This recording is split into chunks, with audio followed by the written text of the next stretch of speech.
Hi everyone, this is Shazib Rafiq. In today's video, we are going to discuss the fourth chapter of the IGCSE O Levels Business Studies. This is types of business organizations. Yes, types of business organizations. In the previous chapter, in particular in chapter 1, we discussed what business organizations actually are. So business activities, what business activities are, they combine factors of production to produce goods and services, and their main objective is to satisfy consumer needs and wants. Satisfaction is their base main major objective, क्योंकि अगर customer satisfied होगा तभी वो repeated purchase भी करेगा, अगलों को भी recommend करेगा, जिसकी वजह से बिजनेस का सेल्स बढ़ेगा तो उसका प्रॉफिटेबिलिटी भी बढ़ेगी. तो मेजर ऑब्जेक्टिव वो कभी भी अपना प्रॉफिट नहीं रखेगा, पहले कस्टमर सेटिस्फैक्शन रखेगा और कस्टमर सेटिस्फैक्शन से फिर वो प्रॉफिटेबिलिटी की तरफ ऑब्वियसली उसको अचीव करेगा. तो क्योंकि यहाँ पर हम टाइप्स ऑफ बिजनेस ऑर्गेनाइजेशंस की बात कर रहे हैं, तो बिजनेस ऑर्गेनाइजेशंस को हम पहले कैटेगराइज कर लेते हैं दो ब्रॉडर कैटेगरीज में. तो business organisations are classified into two broader categories. ठीक है जी. पहला आपके पास कहलाता है, इसको हम कहते हैं प्राइवेट सेक्टर,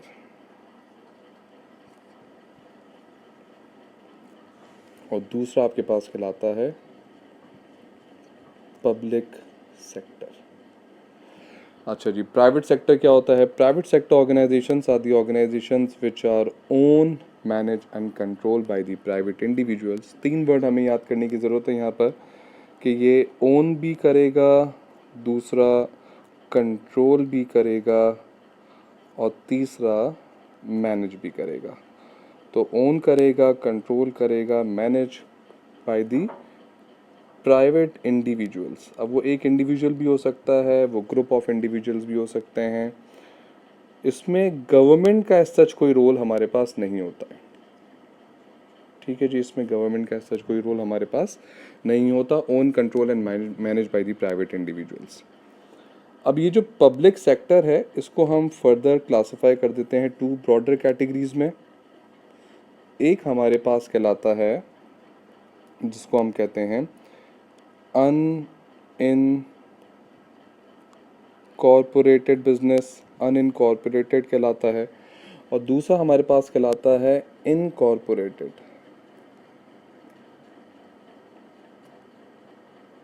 अनइनकॉर्पोरेटेड बिजनेस है और दूसरा हमारे पास इनकॉर्पोरेटेड बिजनेस है. अच्छा जी, पहले समझ लेते हैं भाई इनकॉर्पोरेटेड क्या चीज़ है, इनकॉर्पोरेटेड क्या चीज़ होती है. तो याद रखिएगा, इनकॉर्पोरेटेड बिजनेसेस वो बिजनेसेस होते हैं जिनकी सेपरेट लीगल आइडेंटिटी है. They have separate legal identity. Separate legal identity का मतलब होता है कि यहाँ पर बिजनेस अपने ही नाम से तमाम डॉक्यूमेंटेशंस करेगा. जितनी भी डॉक्यूमेंटेशंस होंगी, जितनी भी लीगल फॉर्मेलिटीज़ होंगी, चाहे वो बैंक अकाउंट हो, चाहे बिज़नेस के नाम से जो भी ट्रांजैक्शंस हों, वो सारे के सारे बिज़नेस के नाम से की जाएंगी. तभी हम इसको सेपरेट लीगल आइडेंटिटी भी कहते हैं. और यही वजह है कि इसकी वजह से अगर ये सेपरेट लीगल आइडेंटिटी है तो इसकी जो लाइबिलिटी होती है वो हमेशा लिमिटेड होती है, लिमिटेड लाइबिलिटी. अब लिमिटेड लाइबिलिटी को हम आगे जाकर भी बहुत डिटेल में डिस्कस करेंगे जब हम लीगल फॉर्मेलिटीज़ को डिस्कस करेंगे इनकॉर्पोरेटेड और अनइनकॉर्पोरेटेड बिजनेसेस को.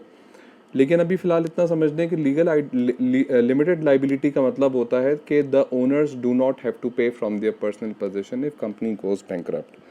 अगर कंपनी बैंकरप्ट हो जाती है, जो शेयर होल्डर्स होते हैं जिन्होंने बिज़नेस में इन्वेस्टमेंट की हुई होती हैं, उनकी लाइबिलिटी सिर्फ बिज़नेस तक महदूद रहती हैं, और कोई भी लाइबिलिटी होल्डर उनसे ये नहीं कह सकता कि भाई अपना पर्सनल पोजीशन बेचकर हमारी लाइबिलिटीज़ को पूरा किया जाए.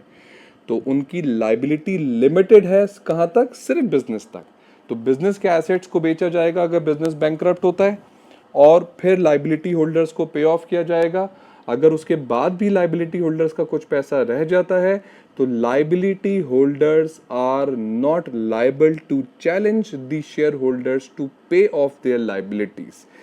क्योंकि बिजनेस का स्टेटस कैसा है, वो लिमिटेड है। इसको हम बहुत डिटेल में एग्जाम्पल के साथ आगे जाकर भी डिस्कस करेंगे।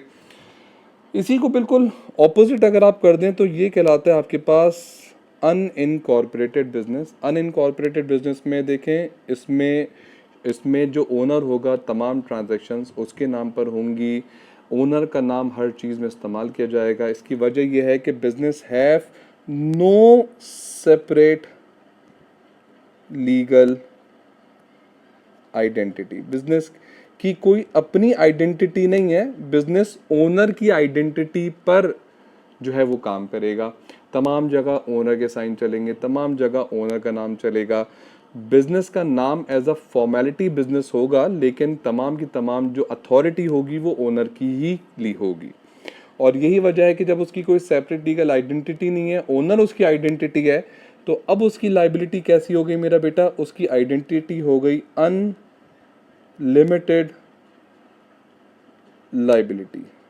अनलिमिटेड लाइबिलिटी, इसको भी आगे जाकर बहुत डिटेल में हम डिस्कस करेंगे, क्योंकि एक बहुत बड़ा ड्रॉबैक है किसी भी अनइनकॉर्पोरेटेड बिजनेसेस के लिए। अब कौन से बिजनेसेस जो है वो अनइनकॉर्पोरेटेड की कैटेगरी में फॉल करते हैं? दो ब्रॉडर बिजनेसेस हैं जो अनइनकॉर्पोरेटेड की कैटेगरी में फॉल करते हैं। एक कहलाता है आपके पास सोल ट्रेडर, जिसको भी हम डिस्कस करने लगे हैं, और एक कहलाता है पार्टनरशिप।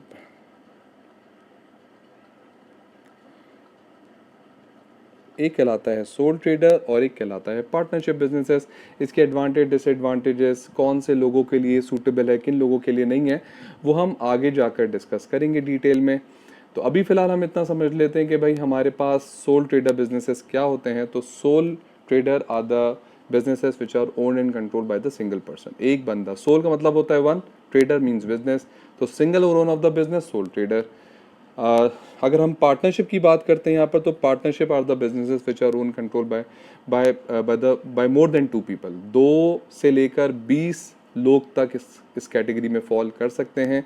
20 से ज़्यादा भी होते हैं, लेकिन फिर उसके लिए फिर आपको गवर्नमेंट से और जो है वो एक एग्रीमेंट, लीगल एग्रीमेंट में जो है आप समझ लें कि एक फॉर्मल एग्रीमेंट जो बनता है उसके अंदर 2 से लेकर 20 तक की गुंजाइश होती है, लेकिन 20 से ज़्यादा भी बढ़ा सकते हैं। उसके लिए फिर आपको गवर्नमेंट की एंटिटी से या रेगुलेटरी अथॉरिटी से फिर आपको परमिशन लेनी पड़ती है उस चीज़ की। और फिर इसको आगे जाकर हम डिस्कस करेंगे जब हम बात करेंगे पार्टनरशिप, लिमिटेड पार्टनरशिप्स की। अच्छा जी, अब ज़रा बात कर लेते हैं कि भाई इनकॉर्पोरेटेड बिजनेसेस में कौन सी कैटेगरीज फॉल करेंगी। तो याद रखिएगा मेरा बेटा, इनकॉर्पोरेटेड बिजनेसेस में हमारे पास 2 कैटेगरीज आती हैं। एक कहलाती है आपके पास private limited, PVT limited, it's private limited, और एक कहलाती है public limited, that is PLC. Public limited companies and private limited companies, ये 2 मेजर कैटेगरीज हैं और ये आती हैं अंडर इनकॉर्पोरेटेड बिजनेसेस। इनको हम जॉइंट स्टॉक कंपनीज भी कहते हैं, और ये वो कंपनीज होती हैं जिसके बारे में आप बहुत रेगुलरली सुन रहे होते हैं, स्टॉक मार्केट में लिस्टेड होती हैं। मेनली ये वाली कंपनीज जो है ये स्टॉक मार्केट पे भी लिस्टेड होती हैं, और इन बिजनेसेस का जो इन्वेस्टमेंट्स होती हैं, जो उसके अंदर कैपिटल इन्वेस्टमेंट होती हैं, वो कंपैरेटिवली बहुत ज़्यादा होती है बनिस्बत इन अनइनकॉर्पोरेटेड बिजनेसेस के। तो यहाँ पर इनकॉर्पोरेटेड बिजनेस जो है वो मेनली 2 कैटेगरीज में फॉल करता है, प्राइवेट लिमिटेड में और पब्लिक लिमिटेड के अंदर। इसको बहुत डिटेल में हम डिस्कस करेंगे इस पूरे चैप्टर के अंदर। अच्छा जी, अब ज़रा बात कर लेते हैं कि हमारे पास सोल ट्रेडर क्या होता है। तो sole trader are the businesses which are owned, controlled and manage by one person. एक बंदा उसको मैनेज भी करेगा, कंट्रोल भी करेगा, ओन भी करेगा। तमाम का तमाम जो रिस्क होगा वो उसका होगा, तमाम के तमाम प्रॉफिटेबिलिटी होगी वो खुद उसके लेके अपने घर लेके जाएगा। तो ये सारे के सारे लोग जो है ये ओन सोल ट्रेडर कहलाते हैं। मेनली जो सोल ट्रेडर बिजनेसेस होते हैं ये स्मॉल स्केल बिजनेसेस होते हैं। ये ज़्यादातर जो आप रिटेल स्टोर्स देखते हैं, ये ज़्यादातर आपको जो है वो सोल ट्रेडर्स दिखते हैं इसमें। रिटेल बिजनेसेस में आपको दिख जाएंगे, होलसेल भी मोर और लेस जो है उसमें भी आपको सोल ट्रेडर दिख ही जाएगा। लेकिन ये वो बिजनेसेस मेनली जो सोल ट्रेडर बिजनेसेस होते हैं वो स्मॉल स्केल होते हैं, ये अपने आप को ज़्यादा ग्रो नहीं कर पाते। या आप इस तरह समझ लें कि जो स्टार्टअप बिजनेस होता है, न्यूली स्टैब्लिश्ड बिजनेस होता है, तो वो हमेशा सोल ट्रेडर से स्टार्ट होता है, फिर वो आगे ग्रो करता है पार्टनरशिप में, and so on and so fourth. तो देखें अब इसके पहले एडवांटेजेस पे अगर हम बात कर लें तो एडवांटेजेस में क्या क्या चीज़ें हमारे पास गिवन होंगी। सबसे पहले देखें इजी टू सेटअप है, लेस लीगल फॉर्मेलिटीज़, आपके पास लीगल फॉर्मेलिटीज़ बहुत कम रहती हैं, तब ये इजी टू सेटअप है। अगर आप कंपेयर करते हैं इसको पार्टनरशिप प्राइवेट और पब्लिक लिमिटेड से तो इसकी लीगल फॉर्मेलिटीज़ कंपैरेटिवली बहुत कम है। गवर्नमेंट को आपको इतनी ज़्यादा कोई रेगुलेशंस इसको नहीं दिखाने पड़ते, कोई इतनी डॉक्यूमेंटेशंस नहीं होती हैं। चंद एक डॉक्यूमेंटेशंस होती हैं जो कि आपको देखनी पड़ती हैं, वो भी डिपेंड करता है कंट्री टू कंट्री के अंदर। जस्ट लाइक पाकिस्तान के अंदर अगर आपको ज़्यादा legal formalities I guess no legal formalities ही फॉलो करनी पड़ती हैं बीइंग अ सोल ट्रेडर, लेकिन अगर आप यूके में यूएसए में फॉल कर रहे हैं तो वहाँ पर थोड़ी बहुत आपकी लीगल फॉर्मेलिटीज़ फिर भी आ जाती हैं। तो अगेन ये कंट्री टू कंट्री वेरी कर रहा होता है कि वहाँ जहाँ पर डॉक्यूमेंटेशन जो है वो कितनी ज़्यादा स्ट्रॉन्ग है, तो ये उस पर भी ज़्यादा डिपेंड कर रहा होता है। अच्छा, फिर इनको बेनिफिट ये होता है कि इनको कोई अपने फाइनेंशियल अकाउंट्स को पब्लिश नहीं करना पड़ता, they do not have to publish their financial accounts, तो ये भी एक बहुत बड़ा इनके लिए बेनिफिट होता है। फिर सबसे बड़ा देखें कि इनका कंट्रोल जो होता है ना सारा का सारा वो बिज़नेस का एक ही बंदे के पास होता है। कंट्रोल में फिर आपके पास देखें कि कंट्रोल में आप देखें कि आपके पास डिसीजन मेकिंग बहुत क्विक हो जाती है। सही है जी, आसान आपके लिए बहुत ज़्यादा।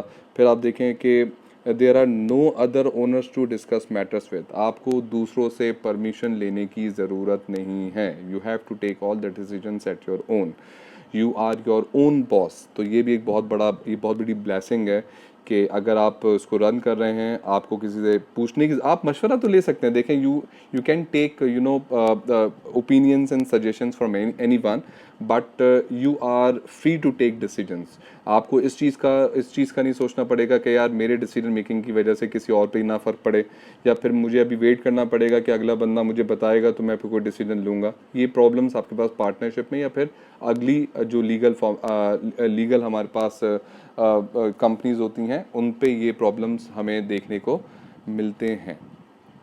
फिर हमें देखने को मिलता है कि भाई सोल ट्रेडर जो है वो रिसीव ऑल द प्रॉफिट्स। ये सबसे बड़ा बेनिफिट मैंने आपको शुरू में भी बताया था कि क्योंकि सिंगल ओनर है तो साथ जहाँ पर इसके बाद सबसे बड़ा ड्रॉबैक ये है कि भाई सारा का सारा लॉस भी इसको खुद ही बेयर करना है। तो बेनिफिट भी यही है कि सारा का सारा प्रॉफिट भी ये खुद रिसीव करेगा। तो ये बहुत बड़ा बेनिफिट अगर बिजनेस प्रॉफिटेबल होता है, जो कि बहुत मुश्किल होता है किसी भी बिजनेस के लिए इनिशियल स्टेजेस में प्रॉफिट निकालना, लेकिन अगर वो प्रॉफिटेबल होता है तो ये सारा का सारा प्रॉफिट ये सारा का सारा ओनर का ही होता है। फिर आप देखें, फिर आपके पास कुछ पर्सनल आपके पास बेनिफिट्स हैं। Since is a small form of business, owner can easily create and maintain contact with the customers. देखो, पर्सनलाइज्ड सर्विसेज, कस्टमाइज्ड सर्विसेज, ये बड़े बिजनेसेस में बहुत मुश्किल होता है, लेकिन छोटे बिजनेसेस को बहुत अच्छे से केटर करते हैं। और यही क्या चीज़ बनती है, यही छोटे बिजनेसेस का यूनिक सेलिंग पॉइंट बनता है कि ये कस्टमर्स को बहुत ज़्यादा प्रायोरिटी सर्विसेज देते हैं, कस्टमाइज सर्विसेज देते हैं, 1-to-1 सर्विसेज देते हैं, जिसकी वजह से जो है कस्टमर लॉयल्टी बहुत ज़्यादा इसमें डेवलप होती है, जो कि बाकी बिजनेसेस में देखने को कम मिलती है। तो these are some of the pure benefit that you can gain from being a sole trader. अगर अब इसके डिसएडवांटेजेस पे बात करें, क्योंकि every business which have advantages should they have disadvantages as well, other side भी हमें देखना पड़ेगा बिफोर डिसाइडिंग कि हमने कौन सा लीगल ऑप्शन को या कौन सा लीगल स्ट्रक्चर को हमने फॉलो करना है। तो देखें, अनलिमिटेड लाइबिलिटी में पहले ही डिस्कस कर आ चुका हूँ कि अनइनकॉर्पोरेटेड बिजनेसेस में अनलिमिटेड लाइबिलिटी एक बहुत बड़ा प्रॉब्लम है। इसकी एग्जांपल मैं आपको देता चलूँ। फॉर एग्जांपल मैं आपसे ये कहूँ कि लेट्स सपोज एक बिज़नेस है, एक बिज़नेस हम ले लेते हैं, एक फास्ट फूड चेन है, फास्ट फूड रेस्टोरेंट है, फास्ट फूड, ठीक है जी, फास्ट फूड रेस्टोरेंट है हमारा। और यहाँ का जो ओनर है उनका नाम है ए। जो ए है, इन्होंने क्या किया कि इन्होंने अपना दोस्त, इनका एक था दोस्त बी, उससे जो है ना इन्होंने लोन उधार लिया। और कितने का लिया, लेट सपोज 100,000 का इन्होंने उससे उधार ले लिया। ज़रा समझिएगा, बड़ा इंटरेस्टिंग पॉइंट है। तो ए ने बी से लोन लिया 100,000 का, ठीक है जी। इस 100,000 को उन्होंने बिज़नेस में इन्वेस्ट किया, अपने फास्ट फूड बिजनेसेस में, जिसमें इन्होंने जो है वो एक जगह ली, उस जगह का इन्होंने रेंट वगैरह रेंट भरा, यानी कि 6 महीने का, आपको पता है 6 महीने का एडवांस देना पड़ता है, वो सब चीज़ें फॉर्मेलिटीज़। फिर उन्होंने कुछ लोगों को हायर किया, उनकी ये आपके पास लोग आ गए, ये लोग आ गए, ठीक है जी। ये लोगों की इन्होंने जो है वो सैलरीज ऑफ़र देनी पड़ेंगी, लाजमी सी बात है। ये लोग आ गए आपके पास, जो एम्प्लॉयज़ आपके पास काम कर रहे हैं, इनकी आपको सैलरी देनी पड़ेगी, सैलरी, सही है जी, सैलरी आपको देनी पड़ेगी, तो वो भी एक बहुत बड़ा एक्सपेंस है आपके पास। फिर आपको जो है वो किचन इक्विपमेंट्स लेने पड़ेंगे, किचन इक्विपमेंट्स आपने लिए, किचन इक्विपमेंट्स आपने लिए। तो अज्यूम करें कि ये सब चीज़ें जो है वो ऑब्वियसली एक कॉस्ट बेयर कर रही हैं, और जो हम अज्यूम कर रहे हैं कि भाई इन्होंने अपना भी कुछ पैसा डाला होगा, अपनी सेविंग्स जो है इन्होंने इन्वेस्ट की हैं, सेविंग्स इन्होंने, इनके पास जो थी वो लेट सपोज 100,000 की थी सेविंग्स, तो वो भी इन्होंने इन्वेस्ट कर दी। तो टोटल अगर मैं देखूं तो बिज़नेस में जो इन्वेस्टमेंट हुई हुई है, मैं थोड़ा सा यहाँ पर लिख लेता हूँ, 200,000 का यहाँ पर इन्होंने बिज़नेस में, ये टोटल इन्वेस्टमेंट है, इन्वेस्टमेंट। जब बिज़नेस रन हुआ, 2 4 6 महीने चला, तो बिज़नेस को बहुत ज़्यादा लॉसेस होना शुरू कर दिए।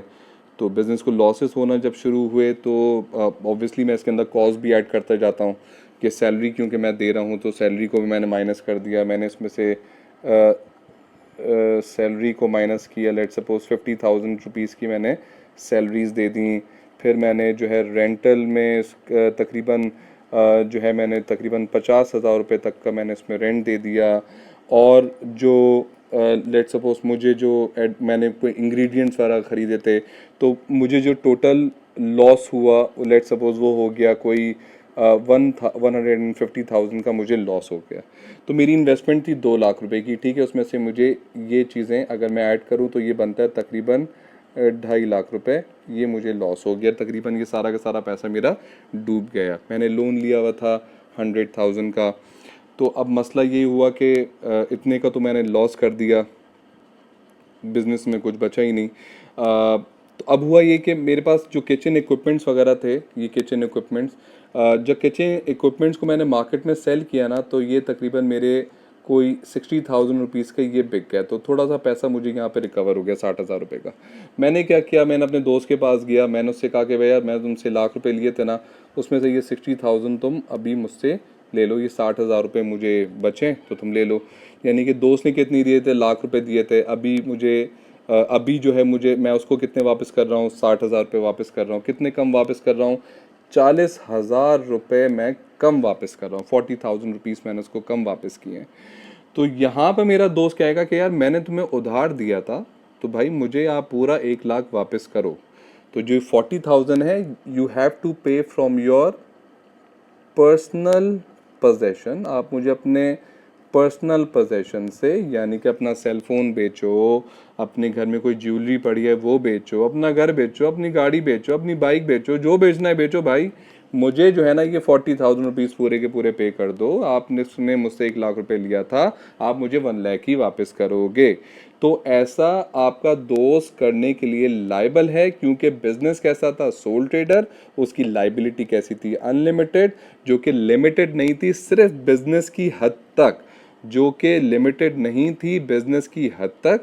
और यहाँ पर आपका दोस्त या आपका जो जो आपका क्रेडिट होल्डर है, जिससे आपने लोन लिया है, जो आपका लाइबिलिटी होल्डर है, वो आपसे डिमांड कर सकता है कि अपना पर्सनल पोजीशन बेच के उसकी लाइबिलिटी को पे किया जाए।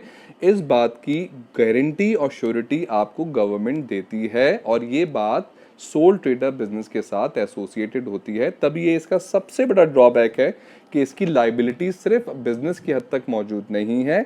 You have to pay from the personal position if company goes bankrupt. तो ये आई होप कि आपको ये कॉन्सेप्ट समझ आ गया होगा। फिर दूसरा आपका सबसे बड़ा प्रॉब्लम क्या होता है कि भाई ये एक फुल रिस्पॉन्सिबिलिटी है। रिस्पॉन्सिबिलिटी आपको हर चीज़ की रिस्पॉन्सिबिलिटी आप ही की है। You have to take the responsibility. सारा वर्कलोड आपका होगा, सारी एक्टिविटीज़ आप डिफाइन करेंगे, ठीक है जी। तो आप you have to be on your toes every time. You have to work more than the working hours. अगर 9 to 5 किसी जॉब के वर्किंग आवर्स होते हैं, तो ये जॉब नहीं है, ये आपका कारोबार है। आपको 15-15 घंटे, 20-20 घंटे काम करना पड़ेगा। तो एक बहुत बड़ी रिस्पॉन्सिबिलिटी है that you have to go through. फिर आपके पास आती है lack of capital. Again initially जब आप बिजनेस स्टार्ट कर रहे हैं तो you always have limited capital to access, जिसका मतलब ये है कि आप रिस्ट्रिक्टेड हैं ग्रोथ में।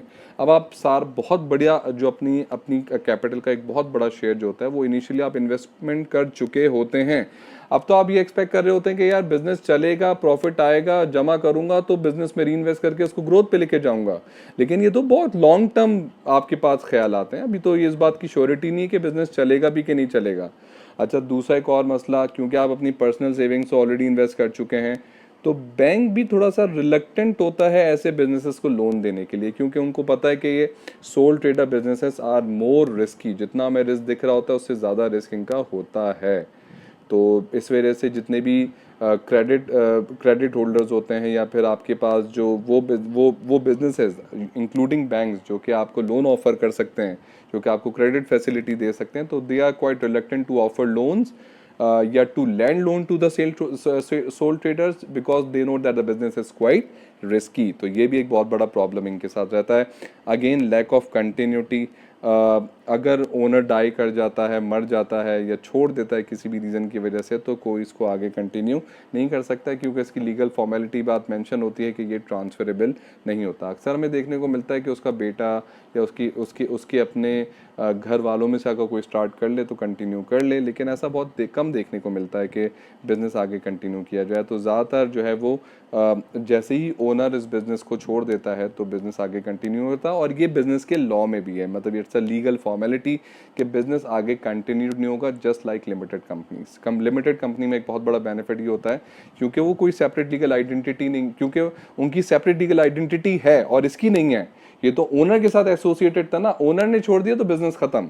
सेपरेट लीगल, इसकी तो नो सेपरेट लीगल आइडेंटिटी ना, अगर ओनर ने छोड़ दिया तो बिजनेस खत्म। जबकि अगर आगे जाकर हम पढ़ेंगे कि जो लिमिटेड कंपनीज होती हैं, क्योंकि उनका कोई ओनर नहीं होता, सारे के सारे शेयर होल्डर्स होते हैं, तो किसी भी रीज़न की वजह से अगर शेयर होल्डर बिजनेस को छोड़ भी देता है तो बिजनेस आगे कंटिन्यू करेगा। तो वो कंटिन्यूटी वाला फैक्टर इनकॉर्पोरेटेड में तो होता है, अनइनकॉर्पोरेटेड में नहीं होता। फिर देखिए हम बात करेंगे ज़रा पार्टनरशिप्स की। पार्टनरशिप मैंने आपको बताया था कि मिनिमम 2 और मैक्सिमम जो है वो 20 तक आप पार्टनर्स को यहाँ पर गेन कर सकते हैं। पार्टनर्स अपने साथ जो है वो कैपिटल भी लेकर आ सकता है, पार्टनर अपने साथ स्किल्स भी लेकर आता है, कैपिटल भी शेयर करता है, लॉसेस भी शेयर करता है। तो ये पार्टनरशिप का कुछ आपको बेनिफिट होता है। मेनली अगर आपने कोई बिजनेस स्टार्ट किया, 6-8 महीना, 1 साल, 2 साल, 3 साल आपने बहुत अच्छे से रन किया, अब आपको ऐसा लगता है कि बिज़नेस को ग्रो करने के लिए आपको मज़ीद कैपिटल की ज़रूरत है। अब आपको ये भी पता है कि इन्वेस्टर्स लाइक बैंक आपको बोरो नहीं करेगा क्योंकि आप एक सोल ट्रेडर हैं, या करेगा भी तो आपको बहुत हायर इंटरेस्ट रेट ऑफर करेगा which is not profitable for you. Obviously अगर आप हायर इंटरेस्ट रेट उसको ऑफर कर दोगे, दे दोगे, तो फिर आप क्या कमाओगे। तो यहाँ पर बैंक थोड़ा सा रिलक्टेंट होता है। तो फिर आप अदर ऑप्शन, आपको बिजनेस ग्रो भी करना है, आपको कैपिटल भी चाहिए, इनिशियली आप ऑलरेडी इन्वेस्टमेंट कर चुके हैं, आपको पता है बिजनेस में पोटेंशियल है, तो फिर अपने साथ आप क्या देखते हैं, अपने लिए आप पार्टनर ढूंढते हैं। आप देखते हैं कि भाई कोई लाइक माइंडेड लोग बिजनेस में आएँ, अपनी स्किल्स भी लेकर आएँ, कैपिटल भी इन्वेस्ट करें और बिजनेस की रिस्पॉन्सिबिलिटीज़ को भी डिवाइड कर लें, तो एक तरीके का बेनिफिट भी मिल जाता है। तो यहाँ पर देखें कि व्हेन 2 और मोर पीपल में आप कितने, मैक्सिमम 20 तक आप पार्टनरशिप यहाँ पर ऐड करवा सकते हैं। तो इसमें दे आपके पास बेनिफिट क्या है, अगेन ये this is easy to set up. अगर मैं कंपेयर करूँ उसकी लीगल फॉर्मेलिटीज़ को मैं कंपेयर करूँ विथ दी लिमिटेड कंपनीज, तो वहाँ पर आपके लिए थोड़ा सा यहाँ पर मुश्किल हो जाएगा। इसकी लीगल डॉक्यूमेंटेशंस होती हैं लेकिन कंपैरेटिवली लेस हेक्टिक होती हैं, इतनी ज़्यादा फॉर्मेलिटीज़ इसमें नहीं होती हैं, और इनको भी फिर अपने पब्लिश अकाउंट्स नहीं पब्लिश करने पड़ते, अपने फाइनेंशियल अकाउंट्स को पब्लिश करने की ज़रूरत नहीं होती। तभी हम कहते हैं कि they are easy to set up. फिर हम ये कहते हैं कि भाई partners can provide new skills, new ideas. Obviously जब बंदा आ रहा है, बाहर से आ रहा है, वो अपने साथ आइडियाज़ भी लेकर आएगा, अपनी एनर्जी भी लेकर आएगा, क्योंकि वो भी किसी एक विजन ऑब्जेक्टिव के साथ आपके बिजनेस में जुड़ रहा है।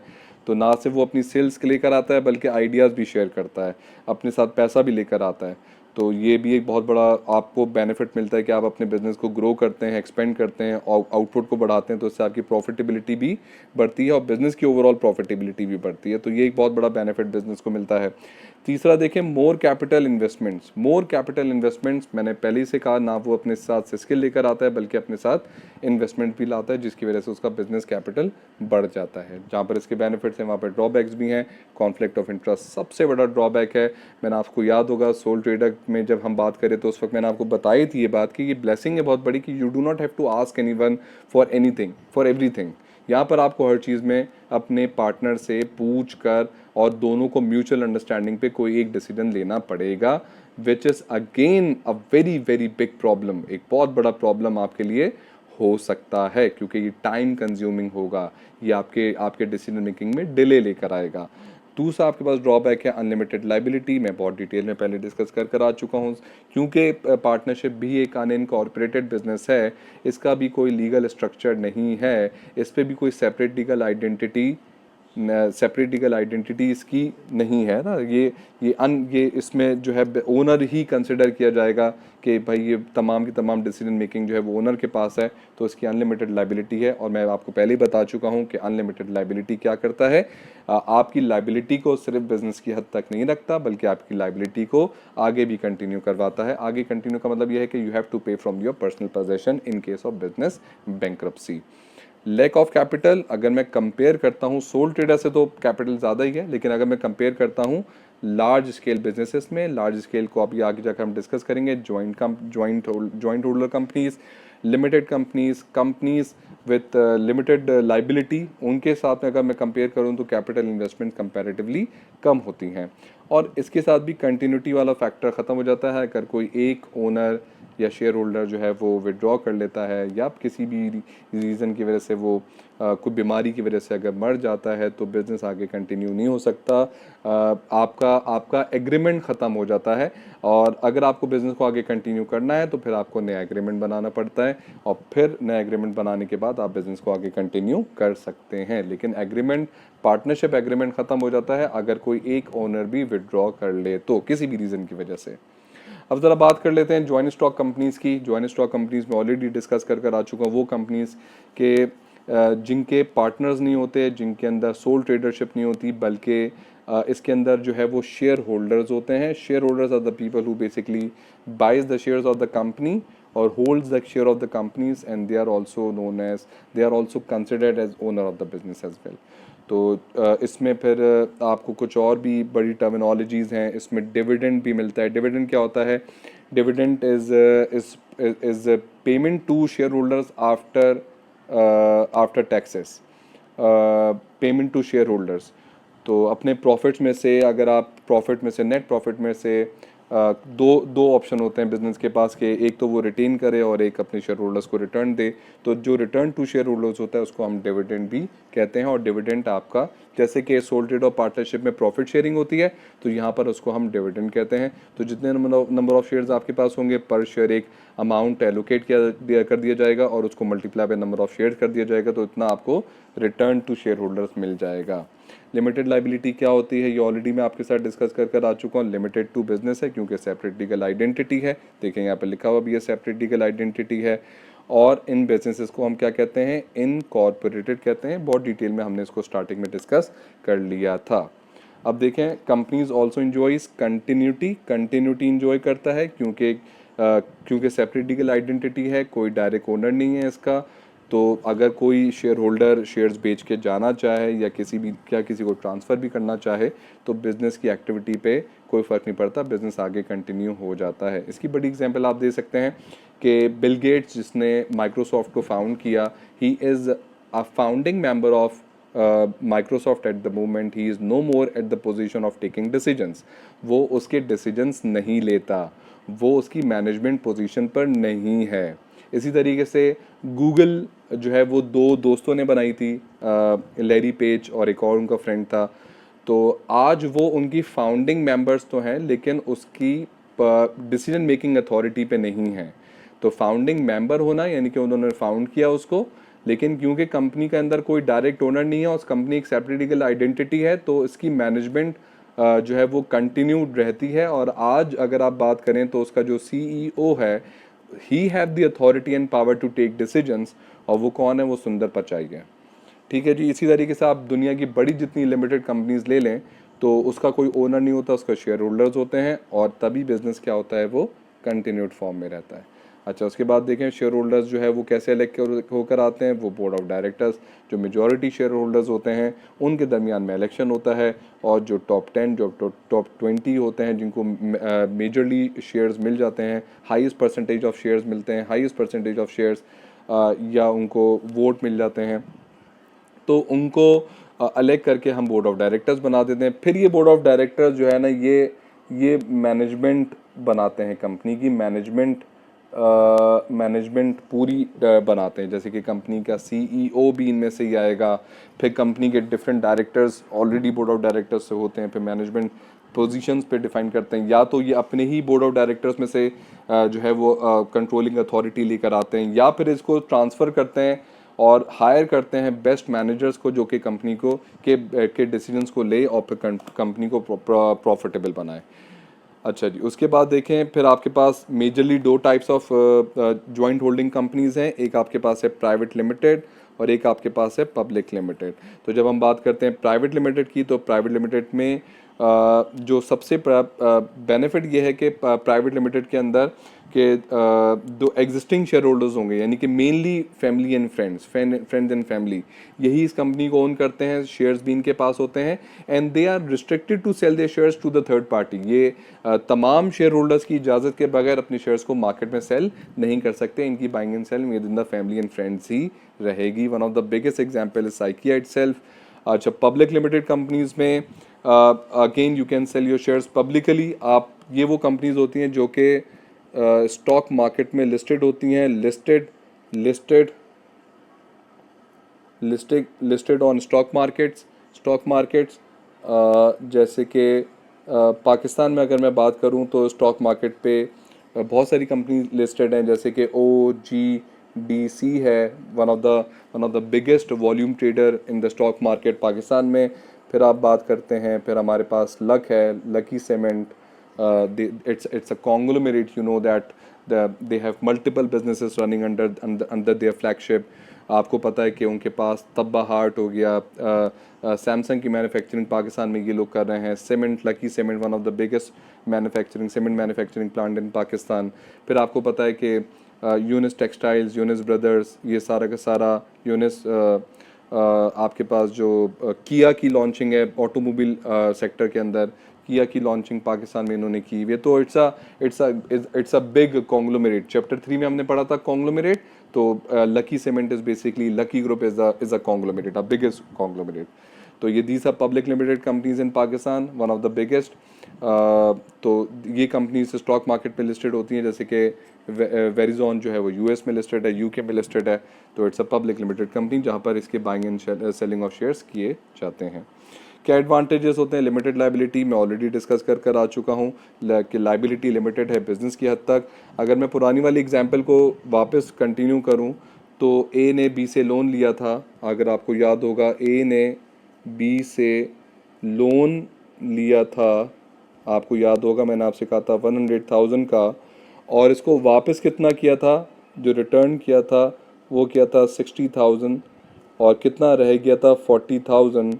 तो अगर तो ए एक लिमिटेड कंपनी होता, एक लिमिटेड कंपनी होता, तो अब बी जो है वो इस 40,000 इससे नहीं ले सकता था।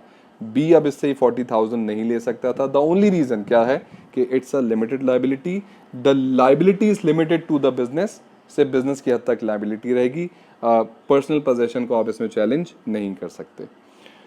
अच्छा जी, raise huge amount of capital.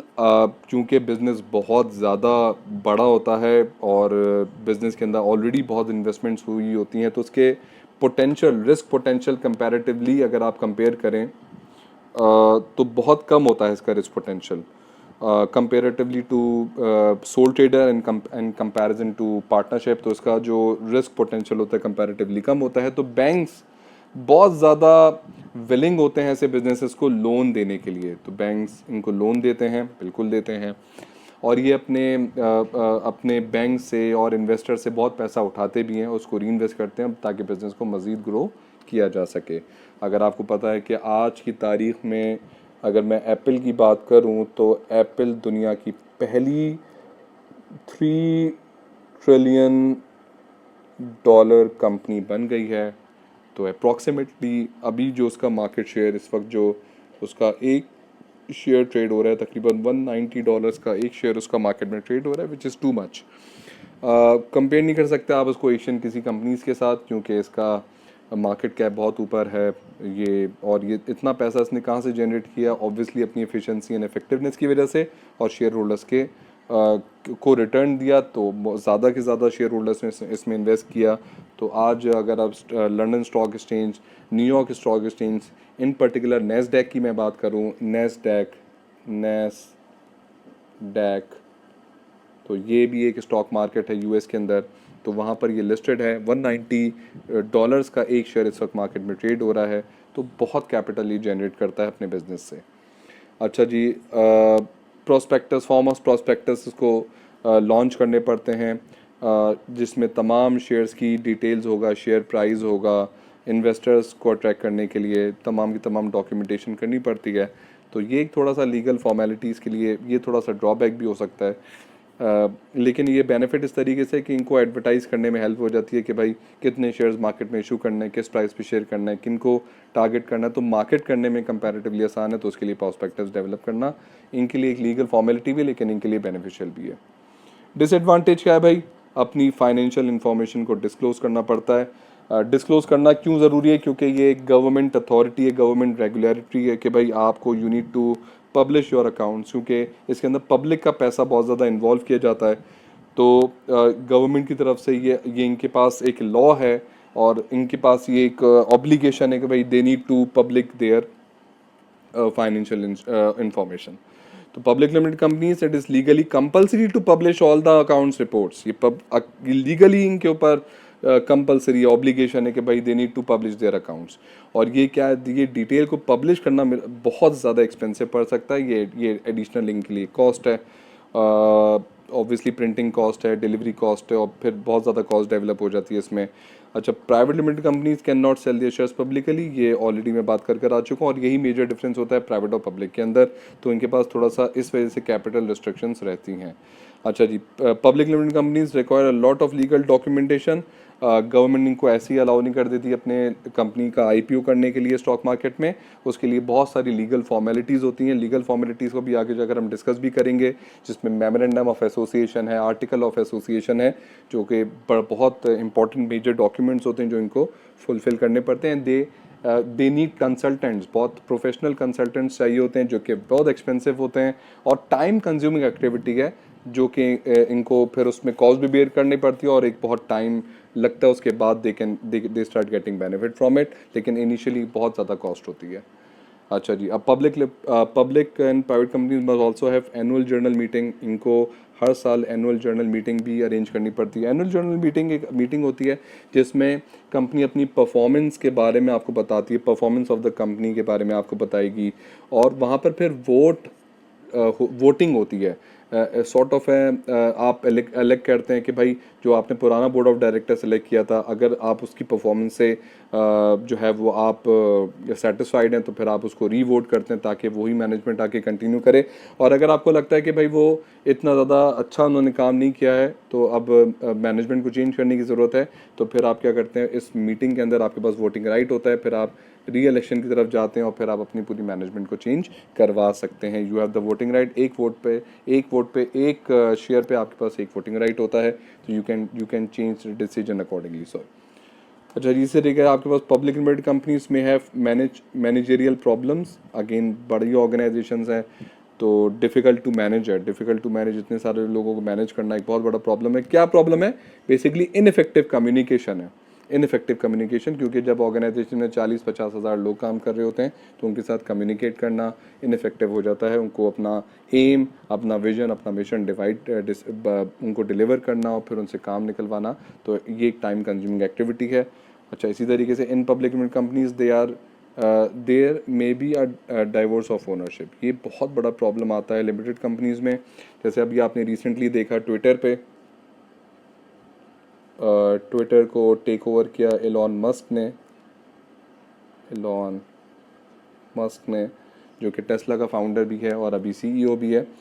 तो उसने क्या किया, उसने मार्केट से जो है वो शेयर्स परचेज़ करना शुरू कर दिए ट्विटर के, और मैक्सिमम शेयर्स परचेज़ करके वो क्या बन गया, उसका मार्केट लीडर बन गया, यानी कि मैनेजमेंट कंट्रोल में आ गया।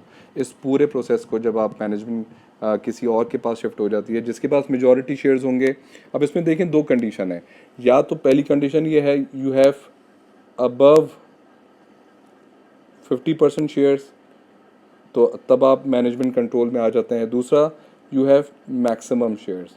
जब आप मैक्सिमम शेयर्स की बात करते हैं ना, तो मैक्सिमम शेयर्स का मतलब ये है कि you have 20% of the company shares, लेकिन ये 20% और किसी के पास नहीं है, तो you are in the majority. तो जब आप मेजॉरिटी में आ जाएंगे तो फिर आप उस कंपनी की मैनेजमेंट को क्लेम कर लेते हैं, उसकी मैनेजमेंट डिसीजंस को फिर आप उस अपने हिसाब से लेके चलते हैं। तो ये एक डाइवर्स ऑफ ओनरशिप का प्रॉब्लम आता है कि अगर आपने 50% से ज़्यादा शेयर्स इशू कर दिए और किसी ने ज़्यादा शेयर्स उसको परचेज कर लिए, मैक्सिमम शेयर्स उसके पास आ गए, तो फिर वो आपकी मैनेजमेंट कंट्रोल को चैलेंज कर सकता है, वो आपकी मैनेजमेंट कंट्रोल को टेक ओवर कर सकता है। ये मेजर प्रॉब्लम्स आती हैं लिमिटेड कंपनीज़ में। ये प्रॉब्लम्स आपको सोल ट्रेड और पार्टनरशिप में देखने को नहीं मिलती। अच्छा जी, ये देखें, या फिर आपके पास एक छोटा सा ओवरव्यू आपको मिल जाता है कि अगर मैं बात करूं ऑर्गेनाइजेशंस को in terms of number of owners, limited liability, continuity, separate legal identity, sell shares या एनुअल मीटिंग या फिर बोर्ड ऑफ डायरेक्टर्स, तो कहाँ पर होता है और कहाँ पर नहीं होता। तो सोल ट्रेडर में सिर्फ आपके पास नंबर ऑफ शेयर्स है, नंबर ऑफ ओनर्स है 1, बाकी सोल ट्रेडर में कुछ भी नहीं होता। पार्टनरशिप में आपके पास 2 से लेकर 20 तक मैक्सिमम होते हैं, लेकिन यहाँ पर भी ये चीज़ें देखने को नहीं मिलती क्योंकि इसके पास एक सेपरेट लीगल आइडेंटिटी नहीं होती। प्राइवेट लिमिटेड कंपनीज़ में आपके पास 2 से ज़्यादा है, और ये आप कह सकते हैं कि मैक्सिमम 50 तक भी जा सकते हैं, 50 से ज़्यादा भी होता है। फिर उसके लिए फिर आपको अगेन गवर्नमेंट से जो है वो एक्सेस शेयर होल्डर्स की रिक्वेस्ट करनी पड़ती है, फिर गवर्नमेंट आपको इस चीज़ की इजाज़त देती है, फिर आप उसको कंटिन्यू कर सकते हैं। लेकिन जनरली 2 से लेकर 50 तक शेयर होल्डर्स होते हैं प्राइवेट लिमिटेड में, और इसमें तो अनलिमिटेड है, इसमें तो कोई लिमिट नहीं है। डिपेंड करता है कि आपका ऑथोराइज कैपिटल कितना है और आपने कितना मार्केट में उसको इशू किया हुआ है। ये बहुत ज़्यादा डिपेंडेंट होता है कंपनी के कैपिटल पे। अच्छा, आप देखें तो इसमें सारी चीज़ें आपको मिलेंगी, और इसमें भी आपको सारी चीज़ें मिल जाएंगी जैसे हम पीछे डिस्कस करके आ चुके हैं। तो ये आपको एक ओवरव्यू मिल गया कि टाइप्स ऑफ ऑर्गेनाइजेशंस में क्या चीज़ें होती हैं और क्या चीज़ें नहीं होती हैं और क्यों नहीं होती, ये भी हमने आपके साथ डिस्कस किया। बात करेंगे आज हम फ्रेंचाइजेस पे। फ्रेंचाइजेस, तो फ्रेंचाइज बिजनेस क्या होता है, ये एक बहुत ही डिफरेंट टाइप ऑफ बिजनेस है। ये आपने अभी हमने चैप्टर 3 में पढ़ा था इंटरनल ग्रोथ। तो मैंने आपसे कहा था कि इंटरनल ग्रोथ का एक मेथड, पर एक तो मेथड ये है कि आप अपने बिजनेस को खुद ही आगे कैरी फॉरवर्ड कर रहे हैं, दूसरा मेथड ये है कि आप फ्रेंचाइजिंग कर रहे हैं। फ्रेंचाइजिंग में भी क्या होता है कि आप ही का नाम आगे कैरी फॉरवर्ड हो रहा होता है, और इसमें आप ही के प्रोडक्ट्स आप आगे बेच रहे होते हैं, मजीद उसकी ब्रांचेस ओपन कर रहे होते हैं। तो ये एक तरीके का आपके लिए सोल ट्रेडर, एक तरीके का फ्रेंचाइज जो है वो बेसिकली आपके पास एक ऐसा बिजनेस मॉडल है जो कि आपको हेल्प करता है बिजनेस को आगे ग्रो करने में इंटरनली। ठीक है जी। अच्छा जी, अब देखें फ्रेंचाइज होती क्या है कि एक इसमें देखें दो पार्टीज हैं, एक है फ्रेंचाइजर और एक है फ्रेंचाइजी। दो पार्टीज है। Franchiser is basically the real owner of the business. Franchisee is a person who basically takes the authority and responsibility from the franchisor and carry forward in the same way that franchisor directs him। उसको जैसा franchisor बताता है उसको वो ऐसी carry करके आगे implement कर देता है। तो ये बेसिकली फ्रेंचाइजीज होते हैं। तो ये लाइसेंस की अथॉरिटी फ्रेंचाइजर देता है, किसको देता है, फ्रेंचाइजी को देता है। तो इस तरीके से समझ लें कि franchiser is the real owner of the business, whereas franchisee is a person who basically takes the rights, takes the responsibility. Obviously free में तो नहीं होता, उसके लिए he need to pay for it, और फिर वो उसी आइडिया को फ्रेंचाइजर के आइडिया के मुताबिक उसको इम्प्लीमेंट कर देता है। जैसे हमें दुनिया में सबसे पहला जो फ्रेंचाइज का कॉन्सेप्ट था वो मैकडोनल्ड्स लेकर आया था, और मैकडोनल्ड्स ने अपनी बिजनेस ग्रोथ मॉडल जो रखा था वो फ्रेंचाइजीज की बेसिस पर ही किया था, जिसकी वजह से आज वो दुनिया का one of the biggest franchise in the world है। तो ये अथॉरिटी है, इसके क्या बेनिफिट्स हैं, क्या ड्रॉबैक्स हैं, ज़रा उसके बारे में नज़र डालते हैं। तो पहले हम बात कर लेते हैं ज़रा फ्रेंचाइज़र पे। तो फ्रेंचाइज़र को क्या बेनिफिट है ज़रा देखें। These are the benefits and these are the drawbacks. तो बेनिफिट की पहले बात कर लेते हैं। तो opportunity to expand on market without large capital investment. The franchisor do not have to pay for the expansion of the business. Franchisee will take this will take this responsibility to invest on behalf of a franchisor. ठीक है जी, तो franchisor को investment नहीं करनी पड़ती है, franchise उसके बिहाफ पर ये रिस्पॉन्सिबिलिटी लेता है और उसको इन्वेस्टमेंट करता है। देखें मैकडोनल्ड्स मेन ओरिजिनेट करता है यूएस में, लेकिन आप उसको उसकी फ्रेंचाइज आपको दुनिया भर में हर जगह पर कहीं ना कहीं मिल जाएंगी। Same goes with KFC, with Burger King. तो ये सारे के सारे क्या हैं, these are franchise oriented businesses. अच्छा जी, दूसरा बेनिफिट क्या मिलता है, development of distribution of channels and competitiveness improvement. बहुत बड़ा बेनिफिट है फ्रेंचाइजर को। फ्रेंचाइजर ये ऑब्लिगेशन लगाता है फ्रेंचाइजी पे, वो उसको जितनी भी एसेसरीज रॉ मटेरियल लेना पड़ेगा तो वो फ्रेंचाइजर ही ऑफर करेगा, फ्रेंचाइजर ही डिलीवर करेगा। तो इससे फ्रेंचाइजर का जो प्राइमरी सेक्टर वाला बिजनेस है, जो उसका स्टेज ऑफ डेवलपमेंट है, वो बढ़ जाता है। एक और बिजनेस डेवलप कर लेता है कि वो सिर्फ मैकडोनल्ड्स की फॉर्म में ऑपरेट नहीं करता, बल्कि उसके जो इंग्रेडिएंट्स होंगे और जो उसके रिसोर्सेज होंगे वो फ्रेंचाइजी के ऊपर ऑब्लिगेशन है कि वो फ्रेंचाइजर से ही परचेज करेगा। तो आज भी अगर आप पाकिस्तान के अंदर आप देखें तो अब आप सोचते होंगे कि यार वो यूएस से थोड़ी ना बेचता होगा, तो यस, ऐसा नहीं है। तो फ्रेंचाइजर इन यूएस उसने क्या किया हुआ है, मैकडोनल्ड्स को फ्रेंचाइजी इन पाकिस्तान को बोला हुआ है कि भाई तुम इस सप्लायर से अपने इंग्रेडिएंट्स को परचेज करोगे। For example McDonald's in USA के साथ कोलैबोरेशन हुई भी है पाकिस्तान में KNN's के साथ। आपने नाम सुना होगा KNN's, ये चिकन स्पेशलिस्ट हैं। तो यूएस मैकडोनल्ड्स ने या फ्रेंचाइजर ने कोलैबोरेट किया KNN's के साथ।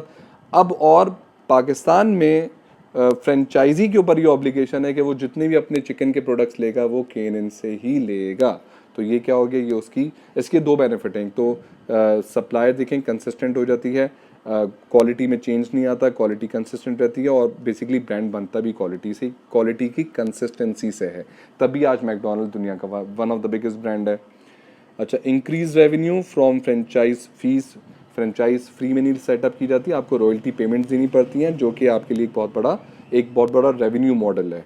फिर आप देखें personal involvement in the business activity by each recipient. अब देखें फ्रेंचाइजर का पर्सनल बेनिफिट इन्वॉल्वमेंट ये है कि भाई उसका नेम स्टेक पर है।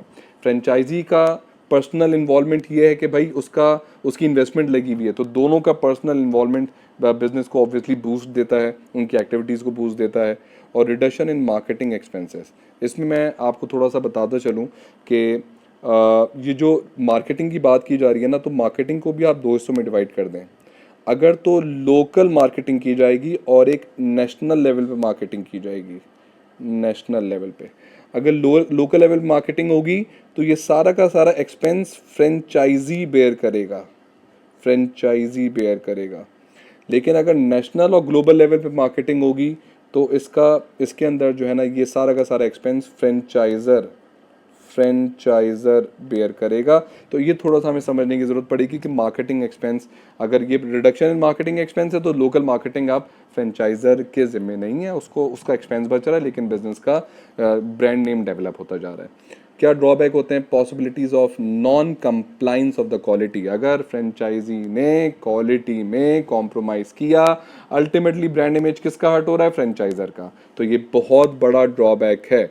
रिसेंटली आपने सुना होगा कि चाइना के अंदर ये प्रॉब्लम देखने को मिली कि वहाँ पर मैकडोनल्ड्स के किसी फ्रेंचाइज में, वहाँ पर जब किसी कस्टमर को बर्गर सर्व किया गया तो उसके बर्गर पैटी के अंदर कुछ प्लास्टिक कंपोनेंट्स थे, जिस पर जो है कस्टमर ने उनके ऊपर सू कर दिया, उनके ऊपर केस फाइल किया। और केस जब प्रूव हो गया तो उसके बाद मैकडोनल्ड्स को 200 मिलियन डॉलर्स की पेनल्टी लगी चाइना में। तो ये देखें, this is how brand image damages in the whole country just because of a single mistake made by the franchisee। तो फ्रेंचाइजी की कोई भी गलती, क्वालिटी में कॉम्प्रोमाइज़ फ्रेंचाइजर के ब्रांड इमेज को हर्ट कर देती है। Risk of lack of motivation and you know that disloyalty by the recipient as discussed above।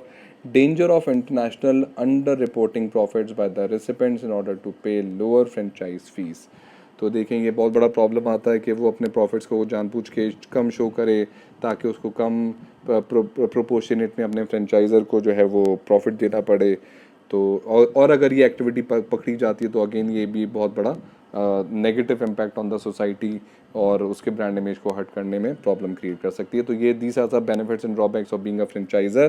ज़रा फ्रेंचाइजी के पॉइंट ऑफ व्यू से बात कर लेते हैं। फ्रेंचाइजी तो बहुत सारे बेनिफिट्स हैं यहाँ पर, ये सारे के सारे प्रोज हैं, इसके बेनिफिट्स हैं, ये कॉन्स हैं, इसके ड्रॉबैक्स हैं। पहले बेनिफिट्स पे बात कर लेते हैं।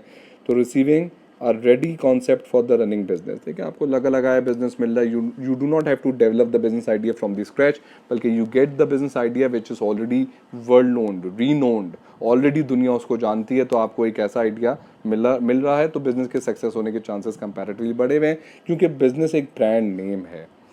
Ability to participate in central reservation system, obviously आप अच्छा, इसका एक और बेनिफिट मैं आपको इसके साथ ही कनेक्ट करके बता दूं कि you can ask for loan from the banks, because एक बड़ा ब्रांड आपके पास आ रहा है, तो business banks are not reluctant to offer loans to such businesses. आपको किसी किस्म की सेंट्रल रिजर्वेशन नहीं करनी पड़ती। Ability to participate in central reservation system. अच्छा, rebates and discounts when purchasing raw material. आप इतना बड़ा ब्रांड हो, the suppliers going to offer you the discount suppliers पे आपको डिस्काउंट ऑफर मिलेगा, बल्क बाइंग पे आपको डिस्काउंट ऑफर मिलेगा, जिसका बेनिफिट आपकी कॉस्ट पर होगा। यू कैन गेट आपकी परचेजिंग आपकी कॉस्ट कम होना शुरू हो जाएगी, तो आपका एवरेज कॉस्ट कम होगा, एवरेज कॉस्ट कम होगा तो आपकी प्रॉफिटेबिलिटी भी बढ़ना शुरू हो जाएगी। फिर आप देखते हैं कि यूजिंग स्टैंडर्ड अकाउंटिंग प्रैक्टिसेस, क्योंकि आप एक ब्रांड के साथ काम कर रहे हैं, तो आपको वो तमाम चीज़ें आपको दी जाएंगी जिस पर आपका स्टैंडर्ड मेंटेन किया जा सके। रिस्क ऑफ बिजनेस फेलियर कम होता है और क्रेडिबिलिटी विद द कॉन्ट्रैक्टर्स बढ़ जाती है। फाइनेंशियल इंस्टीट्यूशंस आपको मोर विलिंग टू पे ऑफर यू लोन्स। क्या ड्रॉबैक्स आपको देखने को मिलते हैं? आपको फाइनेंशियल फ्रेंचाइज फ़ी पे करनी पड़ती है, already discuss, which is the cost to the company. अगर अपना बिजनेस होता तो सारा का सारा खुद एंजॉय करता। Strict compliance with the terms and conditions of the agreement, कोई फ्लेक्सिबिलिटी नहीं होती है, आपको तमाम डिसीजंस फ्रेंचाइजी से पूछ के लेनी पड़ती है। और जबकि आप अपनी लोकल मार्केट को ज़्यादा बेहतर तरीके से समझते हैं, लेकिन फिर भी आपको फ्रेंचाइजी से इन कोऑर्डिनेशन रहना पड़ता है। वो जो आपको डिसीजन देगा आपको वही फॉलो करना पड़ेगा। Requirement for the conducting detail control by the grantor. Requirements for conducting detailed controls by the grantor. Grantor कौन है यहाँ पर? फ्रेंचाइजर इटसेल्फ है। तो तमाम की तमाम रिक्वायरमेंट्स को सीधे देख के फुलफिल करना पड़ेगा। Limiting the development opportunities to the area of specified in the agreement. आपको एग्रीमेंट में जो चीज़ मेंशन कर दी गई है, you need to follow it regularly. आप उसके अंदर कोई चीज़ को चेंज नहीं कर सकते। तो आप you are restricted to follow the rules and regulations. फिर बात कर लेते हैं ज़रा जॉइंट वेंचर्स पे। तो जॉइंट वेंचर्स एक बड़ा ही कोई इंटरेस्टिंग सा कॉन्सेप्ट है। जॉइंट वेंचर बेसिकली होता क्या है? When two businesses, for example अगर मैं बात करूं Google Earth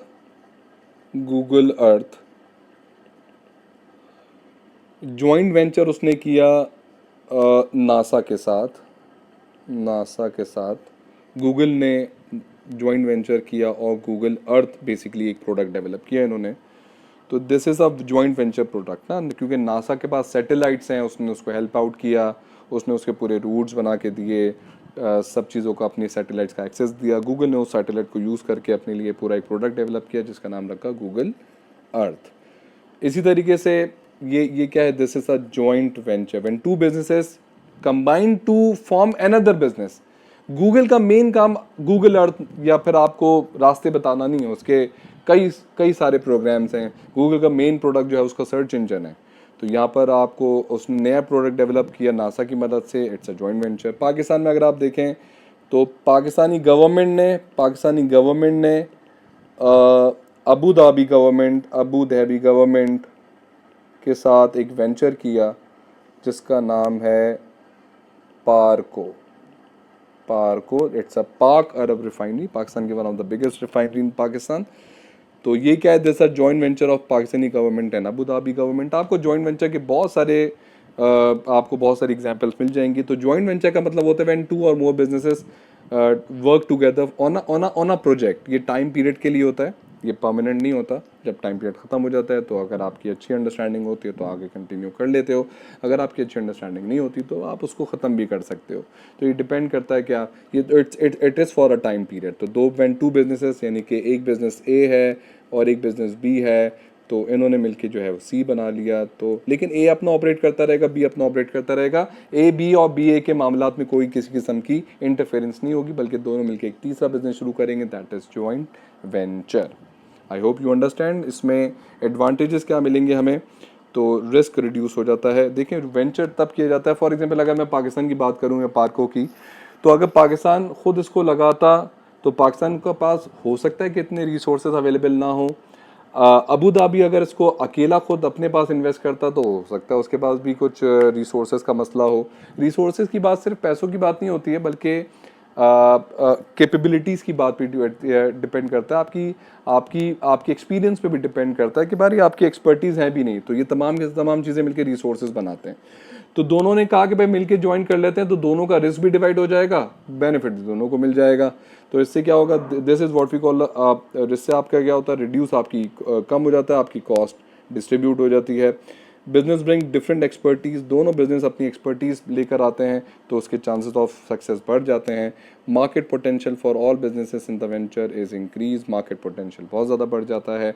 market and product knowledge can be shared and benefit of the business. देखें अगर सारा का सारा काम मैं कर रहा होता तो लॉसेस भी सारे के सारे मेरे ही होते, क्योंकि मेरी अपनी नॉलेज होती। यहाँ पर शेयर्ड नॉलेज है, शेयर्ड एक्सपर्टीज़ हैं, शेयर इन्वेस्टमेंट्स हैं, तो यहाँ पर आप दोनों चीज़ों का बेनिफिट लेकर अपने बिजनेस को ग्रो कर सकते हैं। यहाँ पर ज़्यादा आपके चांसेस ऑफ सक्सेस के ज़्यादा हैं। डिसएडवांटेजेस क्या मिलेंगे आपको, any mistakes made with reflect on all parties in the joint venture may damage their reputation. Mistake, गलती अगर कोई कर देता है तो इससे दोनों को नुकसान होता है। डिसीजन मेकिंग प्रोसेस जो है ना वो इनफेक्टिव हो सकता है, क्योंकि दोनों डिसीजन लेने के लिए दोनों के मिजाज का एक जैसा होना बहुत ज़रूरी है। कल्चरल डिफरेंसेस ना हो, नॉर्म्स ना हो, ऑर्गेनाइजेशनल वैल्यूज़ दोनों की एक जैसी हों, तो ये बहुत रेयर होता है, ऐसा हर जगह पे पॉसिबल नहीं होता। तो ये प्रॉब्लम फिर आपके पास आता है, जिसकी वजह से आपका डिसीजन मेकिंग चेंज हो सकता है, क्योंकि आपकी लीडरशिप स्टाइल डिफरेंट है, उसका लीडरशिप स्टाइल डिफरेंट है। या आगे जाकर हम यूनिट 2 में भी डिस्कस करेंगे जब लीडरशिप एंड मैनेजमेंट पे पढ़ेंगे। तो वही आपके कल्चर, वही आपकी नॉर्म्स, वही आपकी वैल्यूज़ को डिज़ाइन करता है। तो यहाँ पर कॉन्फ्लिक्ट ऑफ इंटरेस्ट आ जाता है, जिसकी वजह से आपके डिसीजन मेकिंग में डिले हो सकता है। Public sector organisations, again public sector are the organisations which are, अब आप इसमें 3 चीज़ें याद रखें, ओन, कंट्रोल और मैनेज। तो public sector organisations are own, control and manage by the government. Public sector है, own by the government, government इसको ओन करेगी। मेनली जो एसेंशियल्स होती हैं, एसेंशियल सर्विसेज होती हैं किसी भी मुल्क के अंदर, जैसे कि water, electricity, health care services, आपके पास डिफेंस हो गया, ये सारा का सारा गवर्नमेंट अपने पास रखता है, और सिक्योरिटी जो आपके पास है। तो इसी तरीके से the government provides capital to run these corporations in form of subsidies, grants. The UK national health services, example national health services UK के अंदर क्या है, वो पब्लिक सेक्टर ऑर्गेनाइजेशन है। तो यहाँ पर आप देखें आपकी प्राइजेस कंपैरेटिवली कम रखते हैं। Basic objective is to create employment और public services to the society. इसके एडवांटेजेस आपके पास बहुत कॉमन है कि भाई बहुत ज़रूरी है कि जो लोग अफोर्ड नहीं कर सकते उनको अफोर्ड करवाया जा सके। अच्छा, गवर्नमेंट चाहती है कि इन सेक्टर्स के अंदर मोनोपोलीज, प्राइवेट सेक्टर ना है। प्राइवेट सेक्टर का ऑब्जेक्टिव प्रॉफिट मेकिंग है, तो वो मोनोपोली क्रिएट करने की कोशिश करेगा। अल्टीमेटली सर्विसेज में कॉम्प्रोमाइज़ होगा, हायर प्राइसेस होगा, सबके लिए अफोर्डेबल नहीं होगा। तो गवर्नमेंट इस वजह से इन चीज़ों को अपने पास ही रखना पसंद करता है। लेकिन कुछ ऐसी कंडीशंस हैं, जैसे कि यूके में जो पब्लिक ट्रांसपोर्ट है, अब उसको उन्होंने प्राइवेटाइज कर दिया। प्राइवेटाइज करने की वजह क्या थी कि क्योंकि वो उसको खुद अफोर्ड नहीं कर पा रहे थे, तो उन्होंने उसको प्राइवेटाइज कर दिया।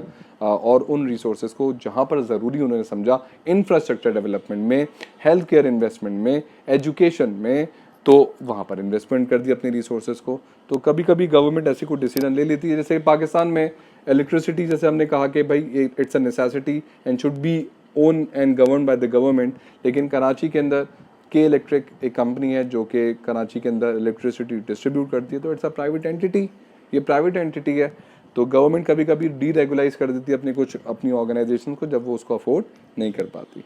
अच्छा, गवर्नमेंट क्या करती है, नेशनल मोनोपोलीज रखती है, इसके अंदर किसी किस्म की कोई इंटरवेंशन नहीं चाहती, क्योंकि उसको पता है प्राइवेट सेक्टर प्रॉफिट के चक्कर में इंटरवीन करेगा, मोनोपोली क्रिएट करेगा और प्रॉफिट्स को बढ़ाने की कोशिश करेगा, तो गवर्नमेंट प्राइवेट सेक्टर को इन बिजनेसेस से दूर रखती है और ख़ुद कंट्रोल करने की कोशिश करती है। ऑल्दो इनएफिशिएंसीज बढ़ती हैं, उसको हम ड्रॉबैक में डिस्कस करेंगे। वेस्टेज को रिड्यूस करना इसके लिए ऑब्जेक्टिव है। रेस्क्यू, क्योंकि इसको पता है कि भाई इंपॉर्टेंट बिजनेसेस हैं, अगर वो फेल भी हो रहे हैं लेकिन वो इम्पॉर्टेंट हैं उसके लिए, तो वो उसको जो है वो रेस्क्यू भी करती है। वो कैसे करती है कि कुछ बिजनेसेस को वो नेशनलाइज कर देती है, कुछ प्राइवेटाइज बिजनेसेस होते हैं उनको नेशनलाइज कर देती है। नेशनलाइज करने का क्या मतलब होता है कि जब गवर्नमेंट किसी प्राइवेट एंटिटी को परचेज कर ले, टेक ओवर कर ले, खरीद ले। अच्छा, इसी तरीके से एसेंशियल सर्विसेज गवर्नमेंट अपने पास रखती है, ऑलरेडी हैव डिस्कस। ड्रॉबैक्स क्या हो सकते हैं भाई? Motivation might not be high because of profit is not an objective. Government entities कभी भी इफेक्टिव एंड एफिशिएंट नहीं हो पाती। द ओनली रीजन इज उनका ऑब्जेक्टिव प्रॉफिट मेकिंग नहीं है, जिसकी वजह से क्या होता है, जिसकी वजह से ये होता है कि जब प्रॉफिट मेकिंग नहीं है, उनको पता है कि गवर्नमेंट हम लॉस भी करेंगे तो गवर्नमेंट सब्सिडाइज कर देगी, तो फिर काम क्यों करें?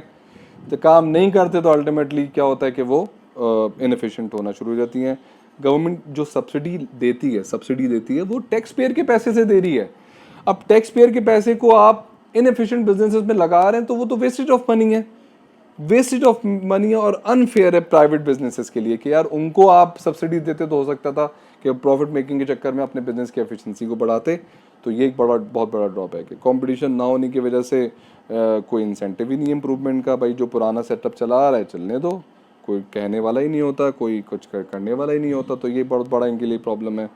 और कुछ बिजनेसेस जो है ना गवर्नमेंट पॉपुलैरिटी के लिए भी रन किए जाते हैं, तो उनका ऑब्जेक्टिव ये नहीं होता कि बिजनेस परफॉर्म कर रहा है तो अच्छी बात है, गुड फॉर द इकोनॉमी, लेकिन उनका जो टारगेट ये होता है कि भाई गवर्नमेंट पॉपुलैरिटी है ताकि नेक्स्ट टाइम उनको वोट पड़ेंगे वो इलेक्शन फिर जीतेंगे और फिर से गवर्नमेंट जगह पर आ जाएंगे।